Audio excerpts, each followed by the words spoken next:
नमस्कार सर्वांना, श्री स्वामी समर्थ. मी पूजा तुमचं सगळ्यांचं माझ्या यूट्यूब चॅनलवर खूप खूप स्वागत करते. येत्या 15 तारखेला महाशिवरात्री आहे आणि सध्या नंदी पक्ष सुरू आहे. तर महाशिवरात्रीच्या निमित्ताने बरेच लोक श्री शिवलीलामृत ग्रंथाच्या पारायणाला सुद्धा बसलेले आहे. आपण महाशिवरात्रीच्या दिवशी सर्वजण भगवान शिवशंकरांची मनोभावे सेवा करणार आहोत.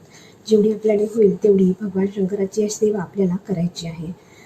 तर त्यासाठी रोज मंत्र पठण वगैरे स्तोत्र वगैरे पठण सगळ्यांचे सुरू आहे.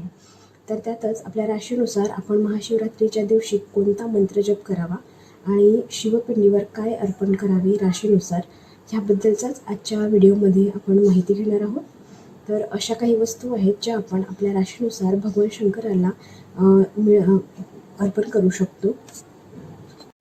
कोणत्याही इच्छापूर्तीसाठी किंवा त्या सेवा करायची आहे त्यासाठी सुद्धा किंवा लग्न जमण्यासाठी, मनासारखा जोडीदार मिळण्यासाठी, संतानप्राप्तीसाठी, पती पत्नीतील काही मतभेद असतील तर ते दूर व्हावे त्यासाठी, किंवा नोकरी किंवा व्यवसायामध्ये यश मिळवण्यासाठी, अशा आणि कोणत्याही समस्यांसाठी ही सेवा आपण करू शकतो.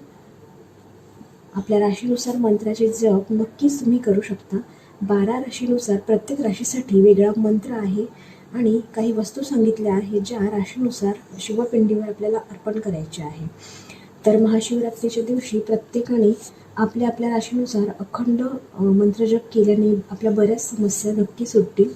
राशीनुसार मंत्राचे अखंड नामजप किंवा मंत्रजप करणे शक्य नसेल तर कमीत कमी 108 वेळा तरी सांगितल्याप्रमाणे राशीनुसार जो मंत्र सांगितला आहे त्याचे तुम्ही 108 वेळा जप नक्कीच करा. तर आता बघूया राशीनुसार कोणत्या वस्तूंचं आपल्याला अर्पण करायचं आहे आणि कोणता मंत्राचा आपल्याला जप करायचा आहे. तर सगळ्यात पहिली म्हणजे मेष राशीमध्ये मेष राशीच्या लोकांनी मध, गूळ, ऊसाचा रस ह्यापैकी काहीही तुम्ही अर्पण करू शकता. यापैकी एकही करू शकता किंवा तुम्हाला जर सर्व गोष्टी करायच्या असतील तर सर्वही गोष्टी केल्या तरी उत्तम.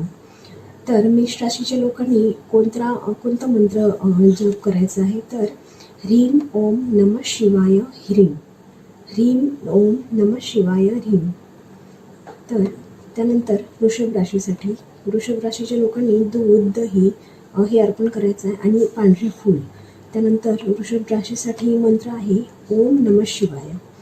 त्यानंतर आहे मिथुन राशीच्या लोकांनी हिरव्या फळांचा रस, कोणत्याही हिरव्या फळांचा रस काढून तो रस शिवपिंडीवर अर्पण करायचा आहे, किंवा बेलपत्र किंवा हिरवी मूग हे सुद्धा अर्पण करू शकता. त्यानंतर मिथुन राशीसाठी मंत्र आहे ओम नमो भगवते रुद्राय, ओम नमो भगवते रुद्राय. त्यानंतर आहे कर्क राशी. कच्चे दूध, लोणी, बेलपत्र यापैकी काहीही एक तुम्ही अर्पण करू शकता कर्क राशीचे लोक, आणि पांढरे फूल. त्यानंतर कर्क राशींच्या लोकांसाठी मंत्र आहे ओम हौम जूम सह, ओम हौम जूम सह. त्यानंतर आहे सिंह राशीच्या लोकांनी मध, गूळ, शुद्ध तूप ह्यापैकी कोणताही एक वस्तू अर्पण करायची आहे. त्यानंतर कमळाचे फूल अर्पण करायचे आहे शिवपिंडीवर.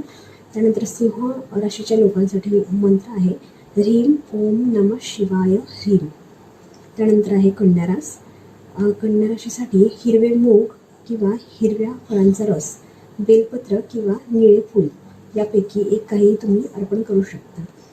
कन्या राशींच्या लोकांसाठी आहे मंत्र ओम नमो भगवते रुद्राय, ओम नमो भगवते रुद्राय. त्यानंतर आहे तूळ राशींच्या लोकांनी दूध किंवा दही किंवा वेगवेगळ्या रंगाची फुले म्हणजे वेगवेगळ्या प्रकारची कोणतीही फुले तुम्ही अर्पण करू शकता. त्यानंतर तूळ राशींच्या लोकांसाठी मंत्र आहे ओम नमः शिवाय. त्यानंतर आहे वृश्चिक राशीसाठी शुद्ध तूप, गूळ, मध किंवा बेलपत्र यापैकी काहीही एक तुम्ही अर्पण करू शकता, आणि कमळाचे फूल. त्यानंतर वृश्चिक राशीच्या लोकांसाठी मंत्र आहे ह्रीं ओम नमः शिवाय ह्रीं. त्यानंतर आहे धनुरास. तर शुद्ध तूप किंवा बदाम किंवा मध किंवा पिवळे फळ किंवा पिवळे फूल ह्यापैकी काहीही एक तुम्ही अर्पण करू शकता. त्यानंतर धनुराशीच्या लोकांसाठी मंत्र आहे ओम तत्पुरुषाय विद्महे महादेवाय धीमहि तन्नो रुद्र प्रचोदयात. हा शिवगायत्री मंत्र आहे ओम तत्पुरुषाय विद्महे महादेवाय धीमहि तन्नो रुद्र प्रचोदयात. तर त्यानंतर मकर राशीसाठी मोहरीचे तेल, तिळीचे तेल किंवा कच्चे दूध, निळे फूल यापैकी काहीही अर्पण करू शकता. त्यानंतर मकर राशींच्या लोकांसाठी मंत्र आहे ओम नमः शिवाय. त्यानंतर आहे कुंभ राशीसाठी कच्चे दूध, मोहरीचे तेल किंवा तिळाचे तेल, निळे फूल.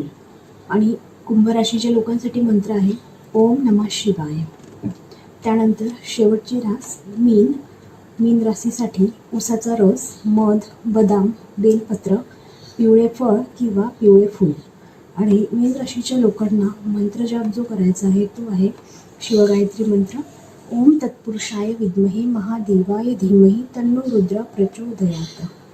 तर अशा प्रकारे राशीनुसार ज्या काही गोष्टी अर्पण करायला सांगितल्या आहेत त्यातून एका राशीसाठी ज्या काही वस्तू सांगितल्या आहेत त्यापैकी एक कोणतीही वस्तू तुम्ही अर्पण करू शकता. किंवा जर तुम्हाला सर्व वस्तू करायच्या असतील, तुमच्याकडे अवेलेबल असतील, तर सर्व वस्तू जरी तुम्ही अर्पण केल्यात तरी अतिउत्तम. त्यानंतर आहे सुतक, विटाळ, मासिक धर्म जर असेल तर पूजा करता येणार नाही. अर्थातच शिवपिंडीवर अभिषेक किंवा राशीप्रमाणे ज्या काही गोष्टी सांगितल्या आहेत त्या काही अर्पण करता येणार नाही. पण अशा वेळी दिवसभर अखंड नामस्मरण मात्र नक्कीच करू शकता. राशीनुसार जो काही मंत्र सांगितला आहे तर तो मंत्र तुम्ही त्याचे नामस्मरण दिवसभर करू शकता. जर राशीनुसार मंत्रजप काही कारणाने करणे शक्य नसेल तर ओम नमः शिवाय ह्या मंत्राचा अखंड जप दिवसभर सर्वांनी करावा महाशिवरात्रीच्या दिवशी. तर ही अगदी छोटीशी माहिती होती. तर व्हिडिओ माहितीपूर्ण वाटल्यास व्हिडिओला लाईक, शेअर नक्की करा आणि चॅनलला सबस्क्राईब नक्की करा. व्हिडिओ बघितल्याबद्दल खूप खूप धन्यवाद. ओम नमः शिवाय.